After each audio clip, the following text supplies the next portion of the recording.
Lord Russell, what is philosophy? Well, that's a very controversial question. I think no two philosophers will give you the same answer. My own view would be that philosophy consists of speculations about matters where exact knowledge is not yet possible. But that will only be my answer, not anybody else's. What's the difference between philosophy and science? Well, roughly you'd say science is what we know and philosophy is what we don't know. That's a simple definition. And for that reason, Christians are perpetually passing over from philosophy into science as knowledge advances. When something is established and discovered, it ceases to be philosophy and becomes science. Yes. And all sorts of questions that used to be labeled philosophy are no longer so labeled. What good is philosophy? I think philosophy has two uses, really. One of them is to keep alive speculation about things that are not yet amenable to scientific knowledge. After all, scientific knowledge covers a very small part of the things that interest mankind and ought to interest them. There are a great many things of immense interest about which science, at present at any rate, has nothing to say. And I don't want people's imaginations to be limited and enclosed within what can be now known. And I think to enlarge your imaginative purview of the world into the hypothetical realm is one of the uses of philosophy. But there's another use which I think is equally important, which is to show that there are things we thought we knew and don't know.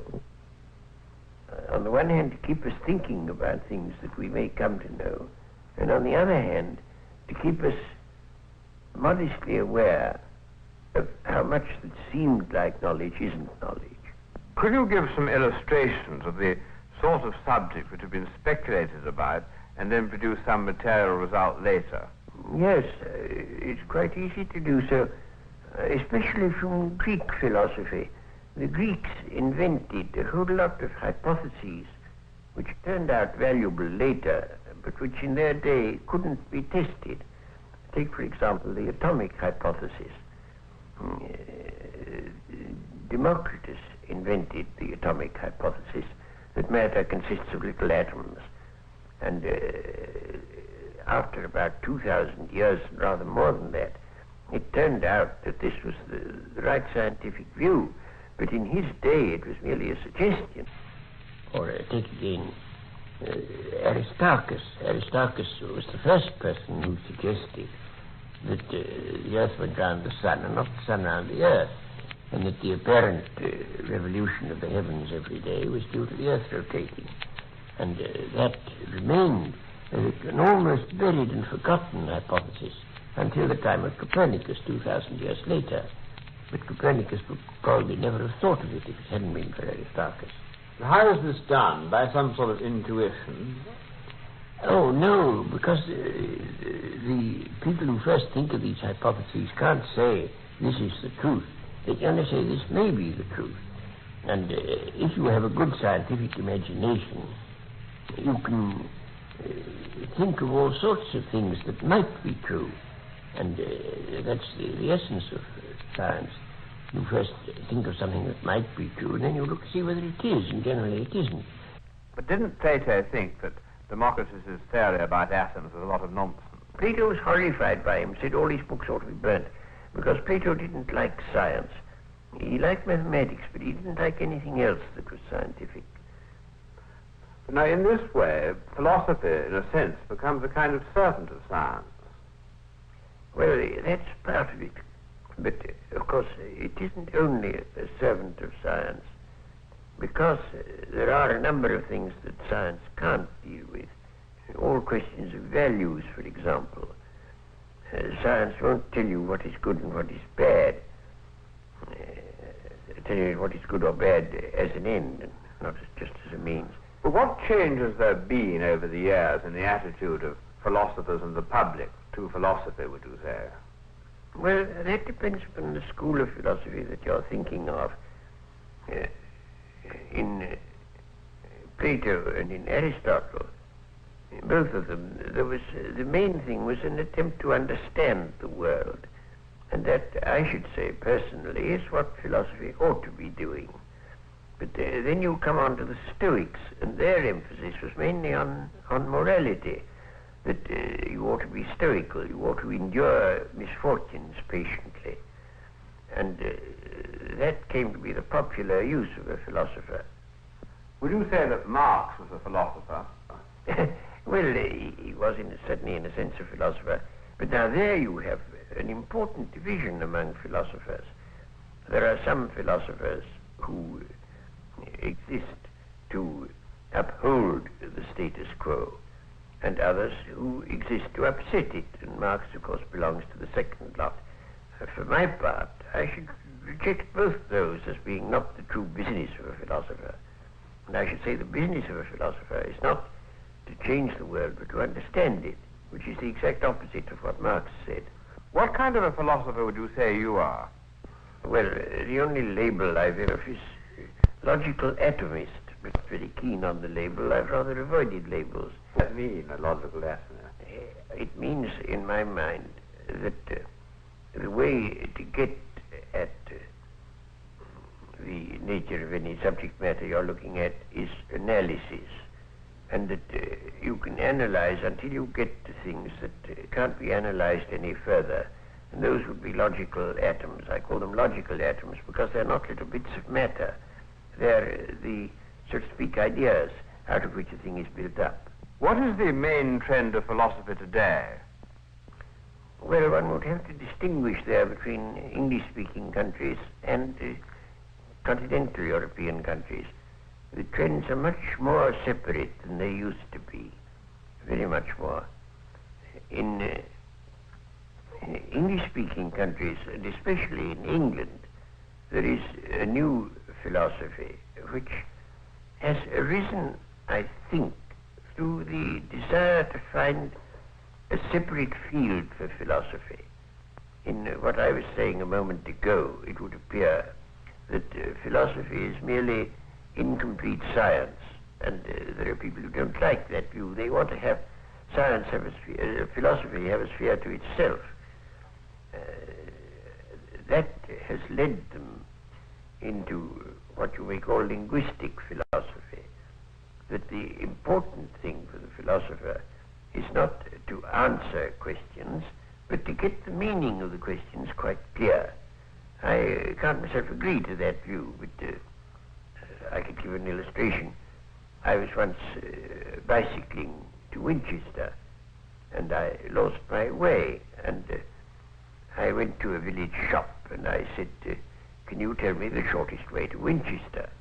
And the man I asked called to a man in a back region whom I couldn't see. Gentleman wants to know the shortest way to Winchester. And the voice came back, Winchester? Aye. Way to Winchester? Aye. Shortest way? Aye. Don't know. And so I had to go on without getting an answer. Well, that is what Oxford philosophy thinks one should do. We get the question right, never mind about the answer. Yes, it's somebody else's business to give the answer. How does this differ from the continental approach? The continental approach is, well, it's more full-blooded. I don't agree with it anymore, but in a sense it's much more full-blooded and much more like philosophies of earlier times. There are various kinds. There's the philosophy that comes from Kierkegaard, existentialism. And then there are philosophies designed to provide apologetics for traditional religion. There are various things of that sort. I don't think myself that there's anything very important in all that. What practical use is your sort of philosophy to a man who wants to know how to conduct himself? A great many people write to me saying they are now completely puzzled as to how they ought to conduct themselves because they've ceased to accept the traditional signposts to right action and don't know what others to adopt. And I think that the sort of philosophy I believe in is useful in this way, that it enables people to act with vigor when they're not absolutely certain that that is the right action. I think nobody should be certain of anything. If you're certain, you're certainly wrong, because nothing deserves certainty. And so one ought always to hold all one's beliefs with a certain element of doubt, and one ought to be able to act vigorously in spite of the doubt. After all, this is what a general does when he's planning a battle. He doesn't quite know what the enemy will do, but if he's a good general, he guesses right. If he's a bad general, he guesses wrong. But one has, in practical life, to act upon probabilities. And what I should look to philosophy to do is to encourage people to act with vigor, without complete certainty. Yes, but now, how about this business, though, of making people so uncertain about things they'd sort of believed and had faith in? Doesn't that rather disturb them? Well, it does for a time, of course. And I think a certain amount of disturbance is an essential part of mental training. But if they have any knowledge of science, they get a ballast which enables them to avoid being completely upset by the doubts that they ought to feel. What do you think is the future of philosophy? I don't think philosophy can in the future have anything like the importance that it had either to the Greeks or in the Middle Ages. I think the rise of science inevitably diminishes the importance of philosophy. Well, would you summarize the value of philosophy? First, because, as I say, it keeps you realizing that there are very big and very important questions that science, at any rate at present, can't deal with, and that a scientific attitude by itself is not adequate. And the second thing it does is to make people a little more modest intellectually and aware that a great many things which have been thought certain turned out to be untrue, and that there's no shortcut to knowledge, and that the understanding of the world, which to my mind is the underlying purpose that every philosopher should have, that is a very long and difficult business about which we ought not to be dogmatic. Thank you, Lord Russell.